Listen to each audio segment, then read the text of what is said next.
Saat mereka bilang aku tidak bisa, jangan jadikan itu sebagai alasan untuk tidak memiliki impian. Pantaskan diri untuk meraihnya. Tawakal dan sabar menerima hasilnya. Untuk membuktikan bahwa Anda pasti bisa. Bersama kita bisa, I'm Possible.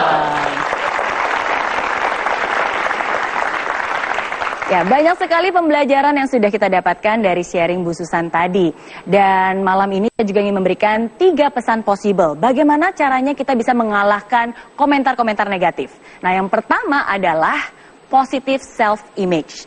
Sama seperti yang Bu Susan lakukan, kita harus bisa menghargai diri kita sendiri. Karena bagaimana orang lain bisa menghargai kita kalau kita tidak bisa menghargai diri sendiri. Kita juga harus bisa menghargai pekerjaan kita sebelum orang lain menghargai apa yang kita lakukan. Nah, masih ada 2 pesan lagi, tapi sebelumnya saya ingin membuka kesempatan untuk audiens yang ada di sini yang ingin bertanya dan juga bercerita. Silakan. Silakan bisa maju ke depan. Ya, namanya siapa? Namanya sama saya Rani. Rani, kamu umur berapa sekarang? Saya umur 21 tahun. Kuliah atau kerja? Kuliah. Kuliah. Semester akhir. Oke. Ya. Mereka bilang kamu tidak bisa. Ya. Pernah kamu rasakan? Sangat pernah. Dan itu tidak hanya 1 orang, tapi banyak orang. Waktu itu dalam meragukan apakah saya bisa melanjutkan sekolah ke perguruan tinggi. Jadi saya terlahir dari keluarga yang sederhana. Ibaratnya banyak orang, bahkan orang terdekat. Itu saudara yang bilang, udahlah nggak usah kuliah, udahlah nggak usah sampai perguruan tinggi, cukup SMA terus kerja aja. Dan akhirnya saya bilang, oh kenapa saya harus mengikuti kata orang lain? Kan orang lain juga tidak memberi saya makan, kayak gitu ya kan. Saya itu yang paling. Jadi itu pemikiran kamu ya, iya, maksudnya mereka yang berkomentar tidak bisa, siapa iya, mereka siapa pun mereka, juga gitu. hidup kamu tidak tergantung Iya, dari tidak ucapan tergantung mereka. Itulah yang bikin saya, oke, saya ini hidup saya, berarti saya yang harus melangkahkan kaki saya ke depan. Itu. Jadi apa yang ingin kamu tanyakan sekarang? Problem saya itu ketika saya kan kegiatannya itu ada kuliah, ada usaha, bahkan ada urusan di rumah, urusan pribadi. Ketika semua itu lagi ada masalah, banyak negatif-negatif tuh datang, gitu datang dengan sendiri. Terus langsung tadinya saya optimis, akhirnya, aduh kayaknya nggak bisa deh, kayaknya jarak saya jauh banget nih, ya kayak gitu Miss. Oke, mungkin Pak James bisa memberikan solusi untuk Rani. Tadi Anda sempat bilang juga, kenapa sih ya harus tidak lahir di keluarga biasa-biasa aja sehingga mau kursus, mau apa semua tersediakan, tidak pusing ya. Jadi saya mau sampaikan satu pesan ya, lahir miskin bukan salah kita, mati miskin salah kita. Jadi it's a journey ya, apapun terjadi it's a choice ya. Dan saya senang sekali Anda punya semangat ya.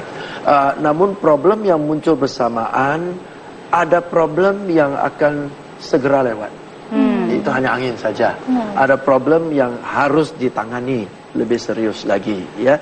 Jadi jangan anggap semua problem itu sama ya. Jadi kita lebih gampang kalau kita mengkotak-kotakkan mana yang harus ditangani, mana yang harus diperbaiki, mana yang diabaikan. Hal kedua, Anda rasa Anda sendirian ya. Sebenarnya kita tidak pernah sendirian. Misalnya kalau Anda hobi misalnya memasak ya, kalau Anda memasak sendiri juga bisa, nggak ketemu resep bingung sendiri juga bisa, atau Anda bisa cari teman-teman yang sama-sama hobi memasak. Jadi kita bisa tukar pikiran. Oke, harus yakin bahwa kamu tidak sendiri ya. Tapi menarik nih dari yang tadi kamu sharing, saya ingin mengajak Rani untuk melakukan satu hal bersama-sama dengan saya ya. Pemirsa di rumah kalau mau ikutan juga boleh, yang ada di studio juga boleh. Nah sekarang saya ingin Rani tangannya ditunjukkan tegak lurus di atas kepala seperti ini ya. Audiens juga bisa ikutan. Oke, nah sekarang saya ingin Rani buat lingkaran berputar di kepala Rani searah jarum jam seperti ini, berputar searah jarum jam ya. Oke, yang mutar jarinya aja ya, kepalanya nggak usah ikutan muter ya. Oke, pastikan arah jarum jam. Oke, nah sekarang saya ingin Rani tatapannya ke depan. Oke, nah tapi tangannya tetap diputar dan dibawa ke bawah. Diputar dibawa ke bawah seperti ini. Oke, nah sekarang Rani perhatikan lagi arah putarannya. Apakah masih berputar searah jarum jam? Masih berputar searah jarum jam? Enggak, berkebalikan. Berkebalikan ya, pemirsa di rumah juga berkebalikan. Nah, ini menarik sekali. Kenapa? Karena kenapa satu hal yang sama bisa berubah? Tadi arah jarum jam, loh kok sekarang bisa berputar balik? Karena cara pandangnya berbeda. Nah kadang di hidup itu seperti itu. ya, ketika kita selalu melihat ke orang-orang yang sudah sukses, yang udah hebat, kita selalu membandingkan. Apalagi zaman sekarang sosial media di mana-mana ya. Ngelihat temen upload Instagram, waduh jalan-jalan ke luar negeri. Saya aja jangan kan keluar negeri, luar Jawa aja belum, ya kan? Nah, jadi hal-hal seperti itulah yang membuat kita kadang merasa, sebenarnya saya bisa nggak sih? Nah, tapi sebaliknya, kalau kita mengubah cara pandang, jangan hanya selalu melihat ke atas, tapi coba lihat ke bawah. Lihat berapa banyak orang yang mungkin tidak seberuntung kamu. Bisa kuliah, bisa sambil kerja, ya kan? Bisa melakukan banyak hal, bisa hadir di sini, masih bisa diberikan kesempatan hidup. Nah, jadi dengan hal itulah, kita bisa lebih merasakan bahwa sebenarnya aku tidak separah yang orang lain katakan. Bahwa aku sebenarnya bisa. Semoga bermanfaat ya. Terima kasih Miss Mary. Mas James. Jadi Rani, mendengar solusi yang sudah dibagikan juga, apa yang akan kamu lakukan sekarang? Ya terus jalan, terus bahkan mau ngebut ibaratnya untuk mewujudkan impian-impian saya, nggak hanya ngiri ngelihat di Instagram teman keluar negeri, tapi pengen juga, dan itu jangan nggak hanya pengen doang, tapi benar-benar dari take action, udah punya ilmu juga dari Miss Mary, dari Pak James, dari acara ini, dan ya udah segera lakukan. Luar biasa, terima kasih Rani. Ya, oke. Dan kalau Rani saja bisa, kita semua pasti bisa. Bersama kita bisa? Possible. Oke. Saya buka kesempatan penanya berikutnya. Ya, silakan. Malam. Selamat malam Ibu. Namanya siapa Ibu? Saya dengan Liz. Ibu usianya berapa Ibu? 40. Tadi 40 tahun. Oke. Apa yang Ibu ingin tanyakan? Yang ingin saya tanyakan, saya ingin jadi contoh untuk anak-anak saya. Jadi untuk semangat gitu. Tapi di usia saya sekarang ini sepertinya saya belum jadi apa-apa gitu. Jadi saya ingin menunjukkan sama mereka kalau saya saja yang sudah umur sekian masih ingin ikut kursus ini, seminar atau segala macam. Cuma kalau di pendapat-pendapat orang nggak ada gunanya, buat apa udah umur sekian tuh udah udah stuck, udahlah keep aja dananya buat anak-anak kamu kayaknya. Apalagi sih yang mau di ini udah mentok di sana gitu. Ibu sekarang bekerja? Iya. Sudah berapa tahun Ibu bekerja? Di atas 15 tahun. Di atas 15 tahun ya. Oke. Nah, tapi tadi Ibu bilang bahwa Ibu sebenarnya punya semangat untuk terus mau belajar. Semangatnya ada, cuman ada mungkin keterbatasan dana juga. Jadi karena kalau mungkin kadang-kadang saya berpikir mungkin benar juga ya, mungkin saya harus keep aja nih uangnya untuk anak-anak saya aja. Kenapa Ibu mau terus belajar dan mau ambil kursus?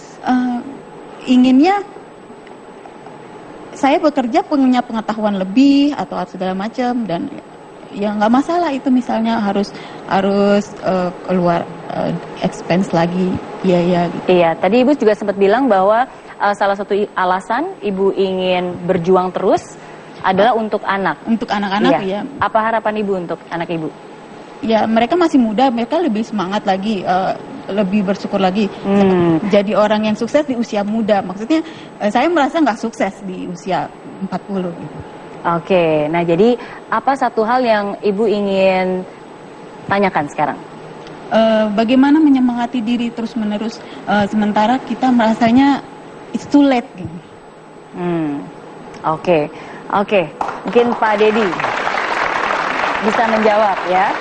Bagaimana cara bisa menyemangati diri sendiri? Ya. Ibu Liz, ketika kita sebagai orang tua kan pengennya ingin mewariskan harta. Tapi kalau boleh saya sharing, mewariskan contoh kegigihan dalam menggali ilmu itu lebih berharga. Karena kalau boleh saya sharing, Ki Hajar Dewantara pernah mengatakan tujuan pendidikan adalah untuk keselamatan. Dulu saya nggak paham arti kalimat itu, tapi setelah saya teliti, oh iya ya, orang kalau banyak tahu, banyak ngerti, banyak wawasan, dia terselamatkan dari tingkah-tingkah yang salah. Jadi berkenan nggak Ibu ikuti kata-kata saya seusai saya mengucapkan ya Bu ya? Demi anak-anakku yang kucintai. Demi anak-anakku yang kucintai. Aku ingin mewariskan kegigihan dalam belajar. Aku ingin mewariskan kegigihan dalam belajar. Membayangkan mereka jadi pintar dan cerdas. Membayangkan mereka jadi pintar dan cerdas. Itu jauh lebih penting. Itu jauh lebih penting. Jauh lebih kurindukan. Jauh lebih kurindukan. Dibanding apa kata orang. dibanding apa kata orang. Karena anakku jauh lebih penting bagiku. Karena anakku jauh lebih penting dariku. Oke. Karena anak saya ada 3, Pak. Jadi tidak semuanya kondisinya sama. Mungkin yang nomor 2 itu ada kekurangan. Jadi kadang-kadang saya down. Setelah saya nggak ada, apa mereka survive gitu dengan kekurangan. Iya, saya pernah dengar teman saya berkata, dia bukan siapa-siapa, dia berkata begini, bahkan semut pun ada rezekinya. Apalagi anak ibu yang berharga. Dan sampai Tuhan menitipkan anak ibu untuk ibu, itu karena Tuhan cukup yakin bahwa ibu mampu. Itu kepercayaan dari Tuhan. Ibu pasti mampu, saya yakin itu. Saya aja yakin kok. Ya, saya percaya ibu pasti bisa. Boleh nggak saya minta ibu mengucapkan bahwa, nak, Bunda memberikan engkau doa restu agar engkau sukses. Coba katakan. Anak-anakku, Bunda memberikan doa biar kamu semua sukses. Ya, Ibu Sri, Ibu